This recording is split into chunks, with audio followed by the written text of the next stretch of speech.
होली की आत्मा। बचपन से शहर में रहने वाला मनोज इस साल होली की छुट्टियों में अपने गांव दुर्गापुर वापस आता है, जहां उसे देख पूरा गांव खुशी से झूम उठता है।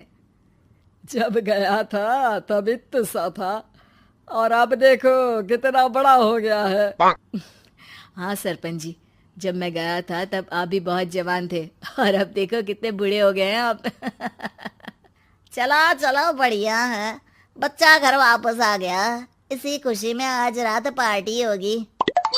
क्या बात है, गांव में भी पार्टियां होने लगी। वैसे अगर पार्टी की बात है तो आज क्यों सीधा होली पार्टी करते हैं।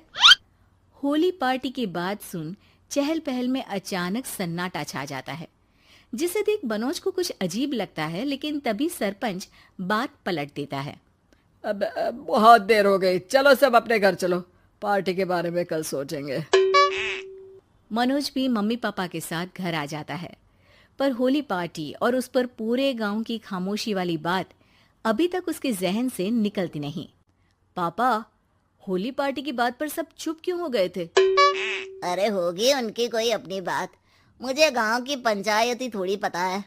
थक गया हूँ, चलो सो जाते हैं, कल बात करते हैं। पापा की बात मानते हुए मनोज भी सोने चला जाता है। आज तो छुपा लिया, लेकिन हफ्ते बाद जब होली का दिन आएगा तब इसे कैसे रोकोगे? अगली सुबह सूरज के साथ ही मनोज भी गांव घूमने निकल जाता है, जिस पर रास्ते में उसे अपनी ही उम्र के कुछ लड़के भी मिलते हैं, जिनसे दोस्ती कर अब वो उनके साथ घूमने लगता है। इसी तरह कुछ दिन बीत जाते हैं और होली नजदीक आने लगती है। दोस्तों, होली में 4 दिन ही बचे हैं, पर गांव में उसकी कोई तैयारियां क्यों नहीं दिख रही? क्योंकि यहाँ होली नहीं मनाई जाती। अरे पर ऐसा क्यों? वो राजा भूषण। अरे तुम 4 दिन के लिए आए हो, क्या इतना सोच रहे हो? चलो कुछ खाने चलते हैं। इसी के साथ एक बार फिर होली की बात को टलते हुए देख मनोज को शक होने लगता है।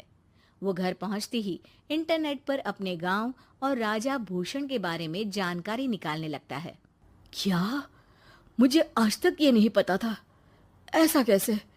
किसी ने मुझे कुछ बताया क्यों नहीं? सारी जानकारी लेने के बाद मनोज गांव वालों या अपने मम्मी पापा से कुछ पूछे बिना खुद ही उसकी सच्चाई के बारे में छानबीन करने लगता है, जिसके चलते वो राजा भूषण की हवेली में पहुंचता है। वाह, क्या हवेली है यार! पर क्या यहाँ सच में कोई भूत है? हेलो भूत जी, कोई है क्या? हम इस साल गांव में होली सेलिब्रेट कर रहे हैं, क्या आप उस पर थोड़ा इंटरव्यू देंगे? मनोज के ऐसा बोलते ही गांव में तूफान उठ जाता है और हवेली में रखी सारी चीजें हिलने लगती है। एक अदृश्य शक्ति मनोज को धक्का देकर हवेली से बाहर निकाल दरवाजा बंद कर लेती है। ये सब देख मनोज हैरान रह जाता है। क्या अभी मुझे हवा ने धक्का देकर बाहर निकाल दिया? मेरे होते हुए इस गांव में कभी होली नहीं बन सकती, इसलिए दोबारा ऐसी कोशिश भी मत करना, अंजाम बुरा होगा। आवाज सुन मनोज हैरानी से इधर उधर देखने लगता है, पर उसे कोई दिखाई नहीं देता। वो गांव वापस आ जाता है, जहां तूफान की वजह से सब कुछ तहस महस हो चुका होता है। आखिर ये तूफान आया कैसे? ना ऐसा कोई मौसम था और ना ही हमने होली का त्योहार मनाने की बात की थी। सरपंच की बात पर कोई रिएक्शन दिए बिना मनोज चुपचाप अपने घर चला जाता है। इस तरह देखते ही देखते होली का दिन भी आ जाता है और मनोज रंग लेकर गांव में निकल जाता है, लेकिन गांव पूरी तरह खाली होता है। अरे त्योहार का दिन है, धूमधाम की जगह मातम क्यों मनाया हुआ है?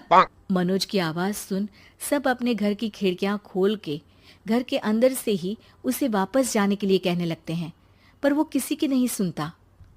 तुझे पहले भी समझाया था, अगर होली खेलने की कोशिश भी की तो अच्छा नहीं होगा। अरे बात मान लो बेटा, तुम्हें सच नहीं पता। मुझे सब पता है। सालों पहले इस राजा ने एक अंधविश्वास फैलाया और आप लोग आज तक उसे मानते आ रहे हो।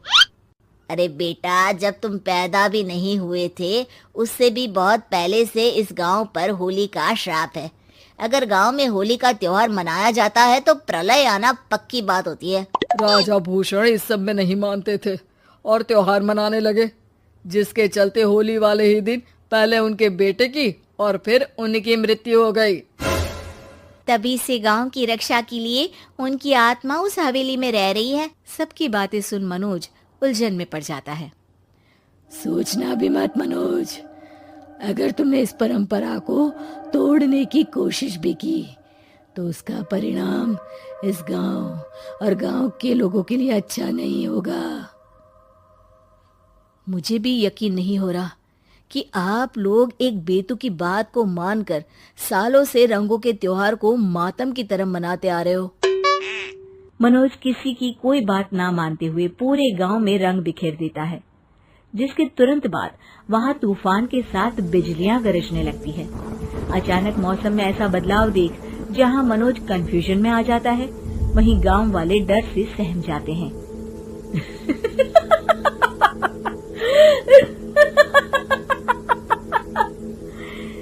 इस लड़के ने हमारे जैसे सिर्फ अपने स्वार्थ के लिए नहीं बल्कि पूरे गांव की खुशियों के लिए यहाँ होली मनाई है, जिस वजह से अब इस गांव पर होली का श्राप टूटता है।